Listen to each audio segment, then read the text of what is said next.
গীতা জীবন্ত শাস্ত্র, living scripture, জীবন্ত শাস্ত্র। দৈনন্দিন এটাকে জীবনে লাগানো যায়, নিজের জীবনকে ধন্য করা যায়। এটা এই যে কোনো কে কবে বলে গেছিলেন কৃষ্ণ ভগবান অর্জুনকে, তা নয়। নিত্য নতুন শাস্ত্র। কেন নিত্য নতুন?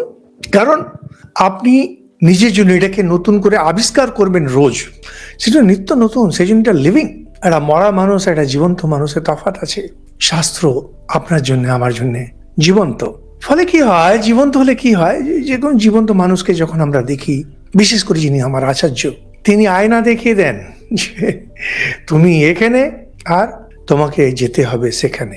গীতা শাস্ত্র অন্যান্য ধর্মশাস্ত্রের মতো নয়। ইনি যে শুধু একটা কিছু বলে দেন যে এরকমটি করো, এটি করো, না না না, কেন করতে হবে সেটাকেও পরিষ্কার করে দিচ্ছেন। অনেক সময় দেখবেন আমরা কিছু কিছু আছে, যেমন ধরুন বেদেরই আমরা করেছি, সেখানে অনেক সময় মন্ত্র দিয়ে ছেড়ে দেওয়া আছে, ওরা ব্যাখ্যা আমরা দিচ্ছি। কিন্তু গীতা তা না, গীতাতে দুটোই আছে, মন্ত্রটাও আছে, সেটা দেখাচ্ছে কোথায় যেতে হবে, আর তার যে বিশ্লেষণ, তাতে বোঝা যায় আমি কোথায় দাঁড়িয়ে আছি।